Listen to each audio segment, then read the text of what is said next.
Hello and welcome to Elite Geospatial, and today we'll be looking at the overview of QGIS. QGIS is an open source GIS software. The Q in it stands for Quantum GIS. So it's an open source. It gives you the right to download, install, and do everything without license. Alright, so we're just going to basically look at the overview of this, getting you acquainted with the interface of the software. And the version of this current software is version 3.4.0, 3.4T.9. That's the current version that I'm using right now, right? So anytime you're looking for anything of such, you want to look at the API documentation, Python API documentation, the plugins and all of that, you go to help, which you're seeing here. And then I had already closed down most of everything so that we will bring them out together.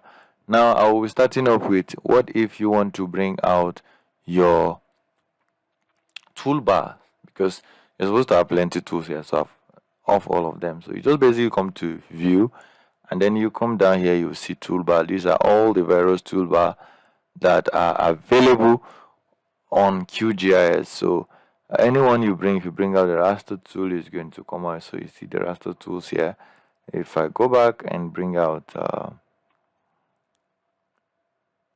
the level 2, it will come out. So those are the tools that are coming up now. Now that is how you can bring out your tool, and you can also take them away by coming to uncheck this, and it will go.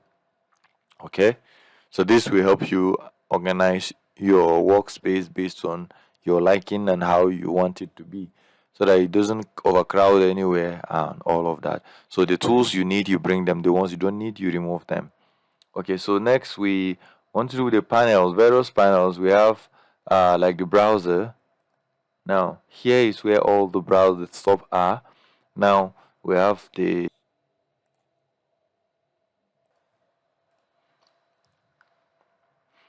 so here we have, under this we have our base map, which we have either this. If you double click on this, it's going to come out, or you double click on this, it's going to come out. This is more like a terrain, and this is the open street, which are the default. If you can also double click on any of these, and they will all come out, so we have the vector tiles, we have the scene, so they're all available under the browser tabs or the browser panel. Now if we go under the panel again, we have a browser called just normal browser. So we have it, this is browser 1 and this browser 2. They are basically the same thing. So I don't know why it's split into 1 and 2. So let's remove 1. So let's go back to pan again, and let's say we want to bring in our layer. So either it's just a layer or layer order, or all of them are available just here, layers. This will now show what we've brought in so far. So if I right click, I could either, that is on the layer, now if I right click, I could either remove or I could go to I could duplicate layer, I could change data source, I could set layer scale visibility, and then I could also look at the table of content or the properties. I could look at all of that. So here you have the symbology, the source, the symbology, your rendering, it's either a temporal and the elevation. So you look at a lot of things. Then legend. So you could look at also a lot of things under the properties. Okay, so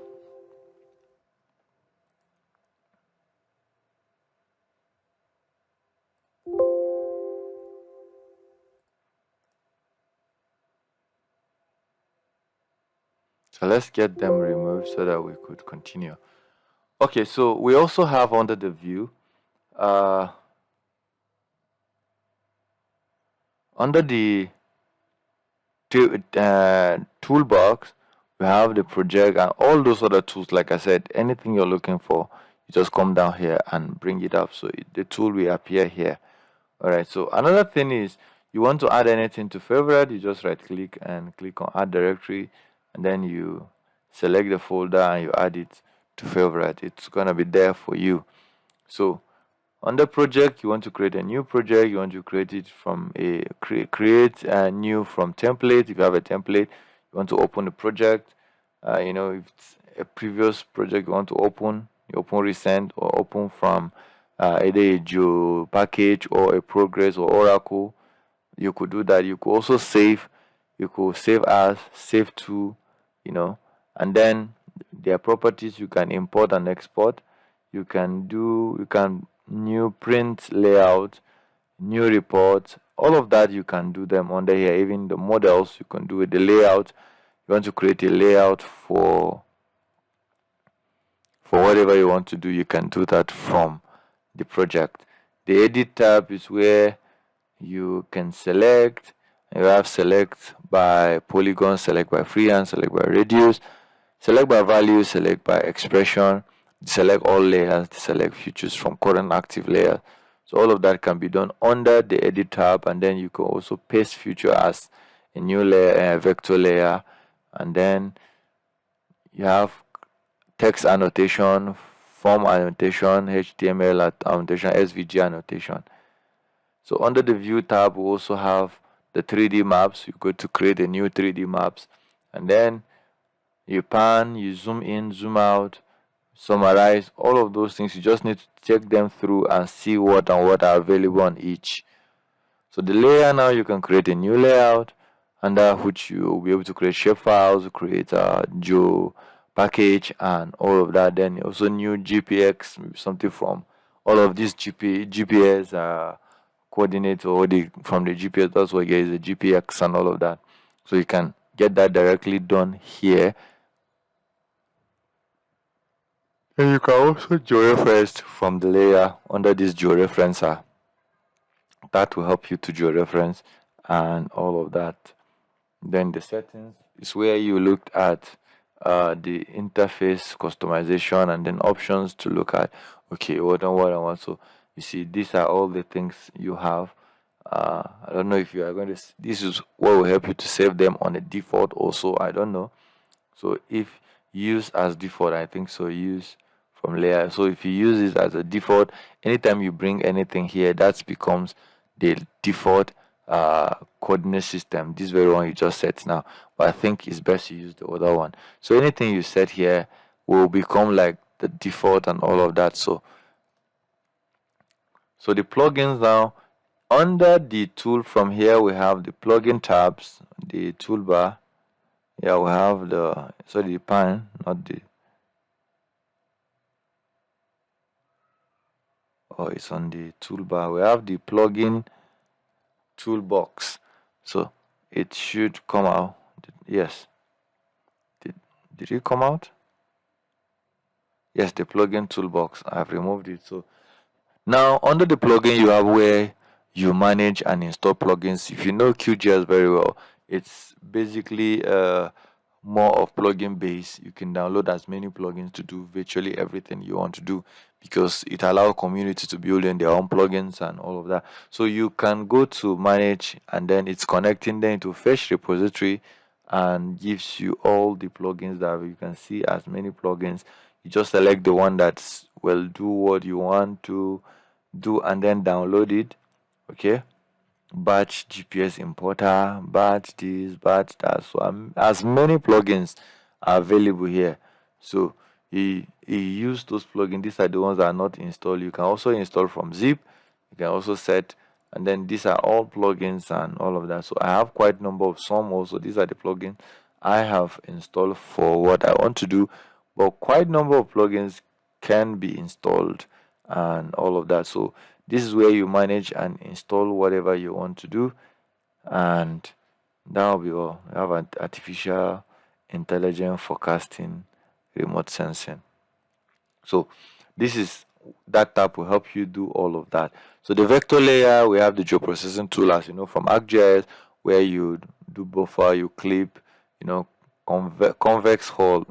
Maybe we'll get to know about this when we start here. The difference, dissolve, intersection, and symmetrical difference, union. They also have the geometry tools and all of that. We have the multi-part to single part.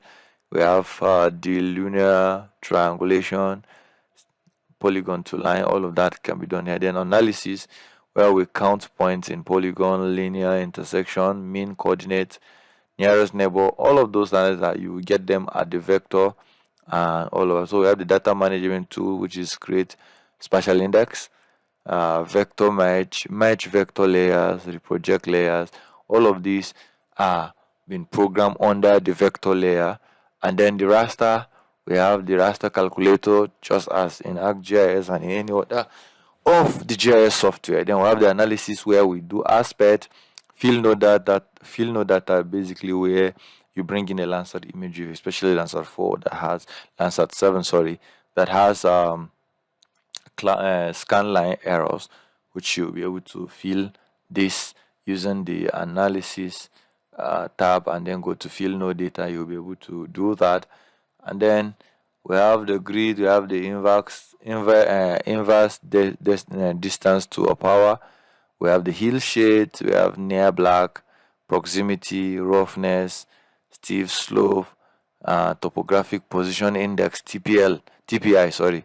Then we have terrain ruggedness index. So once you click on this, basically you'll be able to bring in the raster and you do all of that. So basically this all analysis can be done under the raster tab. Then we have the projection, you assign projection, you extract projection, and then the miscellaneous, you build virtual raster information, build overview, conversion, we have PCT to RGB, and then we have polygonize raster to vector, rasterize vector to raster, RGB to PCT,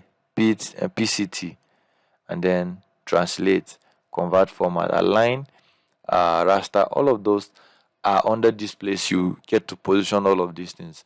The database, we have the 3D CTDB tools, which we have the layer loader, we have the bulk deleter, QGIS package administrator, and all of that. Then the web is when you like those plugins I saw you from here. You can see some of them here. We have the meta search, we have the QGIS to 3GIS. This is for when you want to make it a 3D. And then we have the quick map services, which is also a plugin that I installed. Then the mesh, we have mesh calculator. Then AGIS, we have the useful link and all of that. Under processing, we have the toolbox. If you click on this toolbox, you see basically all the tools that are available. We have the vector analysis. We have the vector creation. All of those tools that are needed in QGIS are all found under the processing tools and in toolbox. Then we have the model designer history, basically like goes through history of things that have been done on this system. You can see most of what I've used QGIS to do are basically filling of Landsat. This is the last 7 days filling of Landsat 7 data. And then the help, which also beginning, is where you check all of these things. You want to know about these people, the developers of this software. They're all found here. What's new? All the versions that are available, providers, developers, contributors, and then donors, translators that have been translated to all of these, then donors, then license, and all of that. So basically this is the entire interface of the software. It's more like it's an open source, but more like ArcGIS Pro, whereby everything is in one. In ArcGIS Pro, we have the 3D scene, we have the 2D, all of them are combined into one.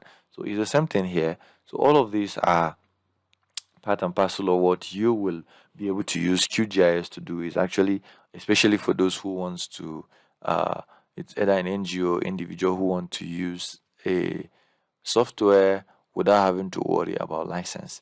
This is a free go-to for you to go on. So I think we will stop here for now as we proceed to take them one by one, begin to explain all of those tools and what we can achieve with QGIS. So, but then we will call it a day, and I will see you in the next video. But before we go, don't forget to like, share, comment, and always subscribe. Thank you for watching, and I will see you in the next video.